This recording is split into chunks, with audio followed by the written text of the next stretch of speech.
The Tutsi, or Abatutsi, are a population inhabiting the African Great Lakes region. Historically, they were often referred to as the Watutsi, Watusi, Wahima.The Wahima. The Tutsi form a subgroup of the Banyarwanda and the Barundi peoples, who reside primarily in Rwanda and Burundi, but with significant populations also found in Uganda, the Democratic Republic of the Congo and Tanzania. They speak Rwanda-Rundi, a group of Bantu languages. The Tutsi are the second largest population division among the three largest groups in Rwanda and Burundi, the other two being the Hutu and the Twa. Small numbers of Hema, Kiga and Furi-Iru people also live near the Tutsi in Rwanda. The northern Tutsi who reside in Rwanda are called Dragurus, while southern Tutsi that live in Burundi are known as Hema, and the Tutsi that inhabit the Kivu Plateau in the Congo go by Banyarwanda. The Watusi are known for their extraordinary height. Some of them are apparently 8 foot tall.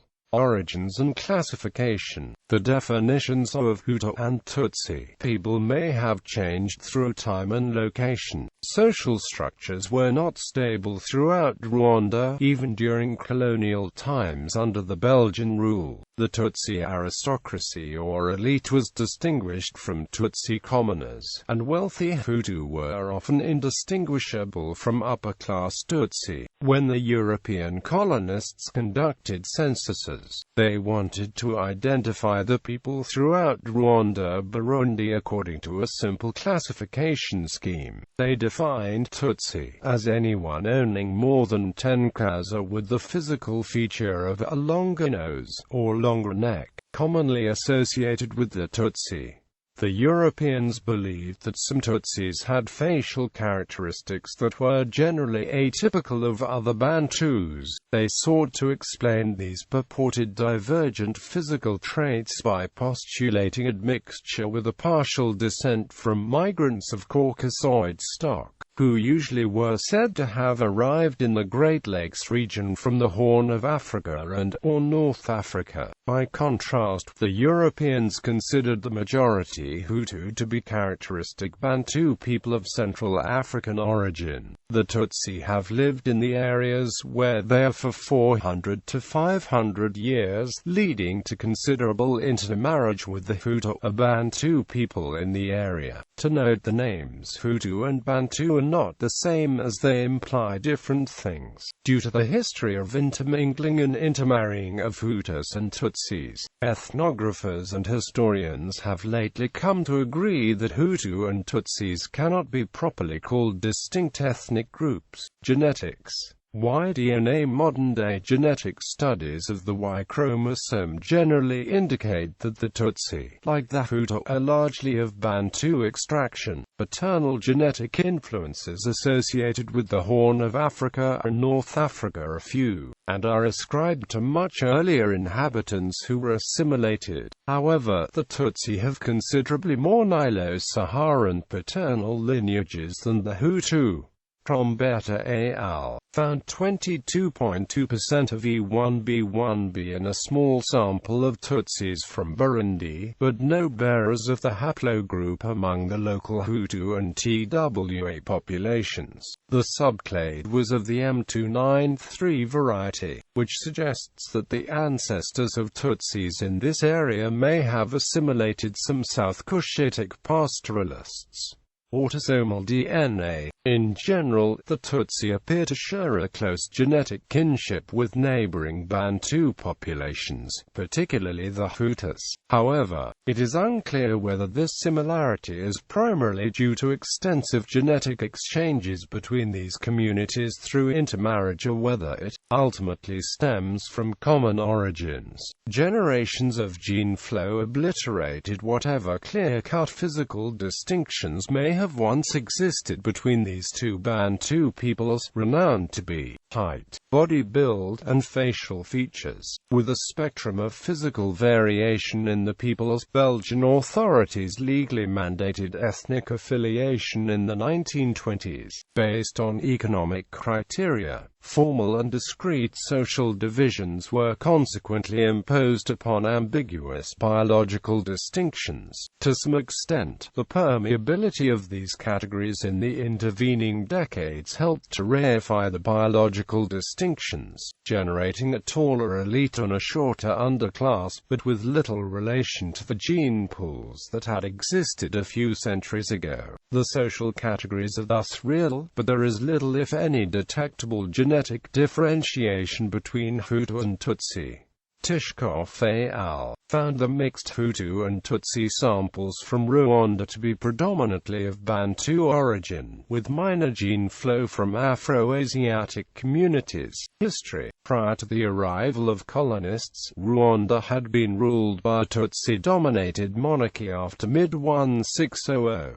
Beginning in about 1880, Roman Catholic missionaries arrived in the Great Lakes region. Later, when German forces occupied the area during World War I, the conflict and efforts for Catholic conversion became more pronounced. As the Tutsi resisted conversion, missionaries found success only among the Hutu. In an effort to reward conversion, the colonial government confiscated traditionally Tutsi land and reassigned it to Hutu tribes. The area was ruled as a colony by Germany and Belgium, because Tutsis had been the traditional governing elite. Both colonial powers kept this system and allowed only the Tutsi to be educated and to participate in the colonial government. Such discriminatory policies engendered resentment. When the Belgians took over, they believed it could be better governed if they continued to identify the different populations. In the 1920s, they required people to identify with a particular ethnic group and classified them accordingly in censuses. European colonists viewed Africans in general as children who needed to be guided, but noted the Tutsi to be the ruling culture in Rwanda-Burundi. In 1959, Belgium reversed its stance and allowed the majority Hutu to assume control of the government through universal elections after independence. This partly reflected internal Belgian domestic politics,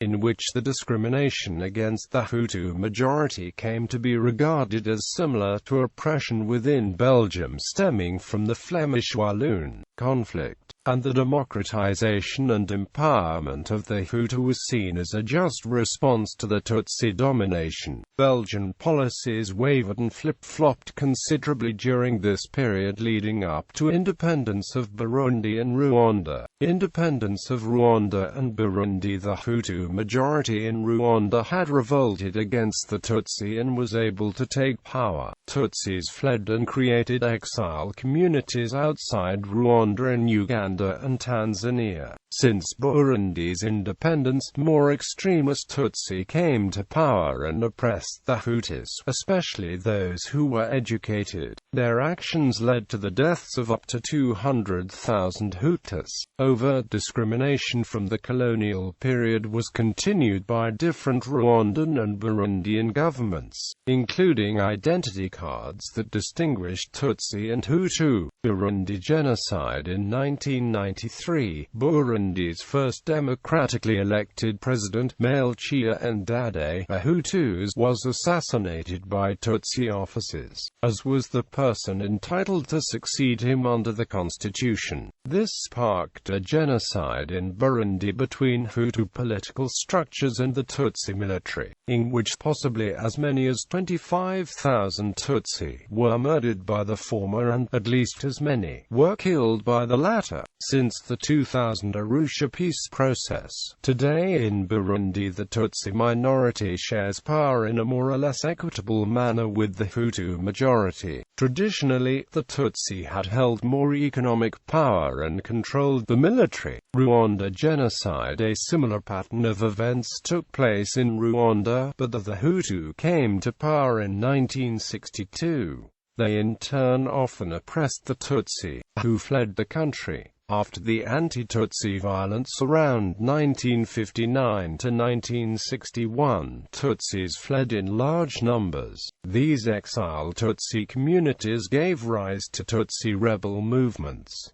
Exiled Tutsis attacked Rwanda in 1990 with the intention of liberating Rwanda. The fighting culminated in the Hutu mass killings of Tutsi in the Rwandan genocide of 1994, in which the Hutu then in power killed an estimated 500,000 minus 1 million people, largely of Tutsi origin. At the same time in 1994, the Rwandan Patriotic Front, mostly made up of diasporic Tutsi in Uganda, advanced to Rwanda. It had experience in organized irregular warfare from the Ugandan Bush War and got much support from the government of Uganda. The initial RPF advance was halted by the lift of French arms to the Rwandan government. Attempts at peace culminated in the Arusha Accords. The agreement broke down after the assassination of the Rwandan and Burundian presidents. Victorious in the aftermath of the genocide, the RPF came to power in July 1994. Language: Tutsis speak Rwanda-Rundi as the native language.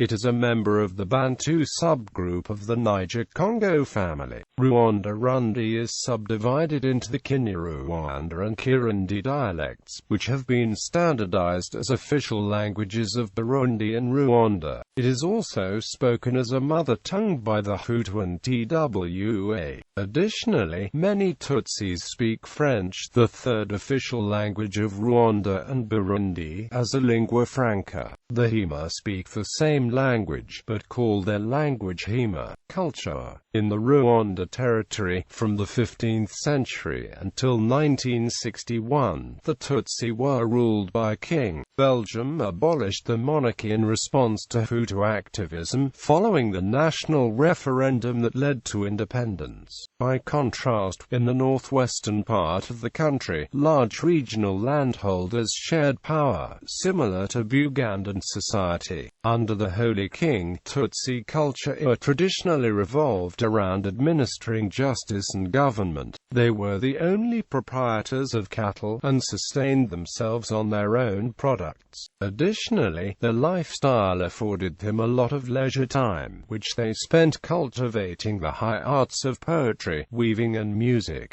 Due to the Tutsis' status as a dominant minority vis-a-vis the Hutu farmers and the other local inhabitants, this relationship has been likened to that between lords and serfs in feudal Europe. According to Phage, the Tutsi are serologically related to Bantu and Nilotic populations. This in turn rules out a possible Cushitic origin for the founding Tutsi Hima ruling class in the lacustrine kingdoms. However, the royal burial customs of the latter kingdoms are quite similar to those practiced by the former Cushitic Sidama states in the southern Jai region of Ethiopia. By contrast, Bantu populations to the north of the Tutsi Hima in Kenya were until modern times essentially without a king, while there were a number of Bantu kingdoms to the south of the Tutsi Hima in Tanzania, all of which shared the Tutsi Hima's chieftaincy pattern. Since the Cushitic Sidama kingdoms interacted with Nilotic groups, Phage thus proposes that the Tutsi may have descended from one such migrating Nilotic population. The Tutsis' Nilotic ancestors would thereby in earlier times have served as cultural intermediaries,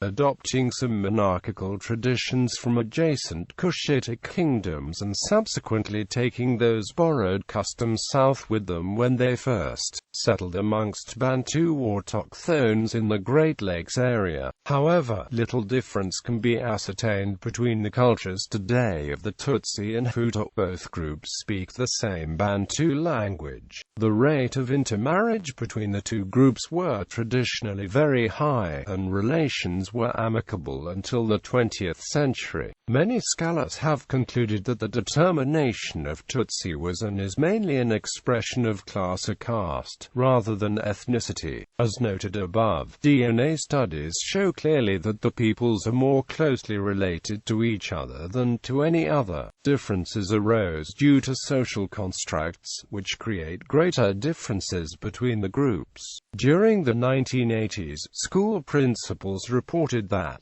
although secondary school admissions were proportional to the groups within the country and were made by competition within ethnic groups, the students of Tutsi origin comprised nearly 50% of graduates on average. This report provoked accusations of tribal favoritism. Congolese Tutsi. The Banyarwanda are an ethnic group of the Tutsi from the Democratic Republic of the Congo. The term Banyarwanda, which means people of Mulenge in Kinyarwanda, is rather a collective denomination of descendants of Tutsi migrants from Rwanda, most of whom are concentrated on the Itumwe Plateau of South Kivu, close to the Burundi-Congo-Rwanda border, and were there for over 500 years. In 1924, more groups of Tutsi migrants added into the highlands of South Kivu, where they were later joined, from 1959 to 1962, by successive waves of Tutsi refugees fleeing persecution. Its use has been controversial, but since the late 1990s, following the Rwanda genocide, it has been used by Congolese Tutsi, formerly known as Banyarwanda, to avoid being seen as foreigners. The Banyarwanda have an ambiguous political and social position in Congo, which has been an issue of contention with other ethnic groups. They played a key role in the run-up to the First Congo War in 1996-7 and Second Congo War of 1998-2003.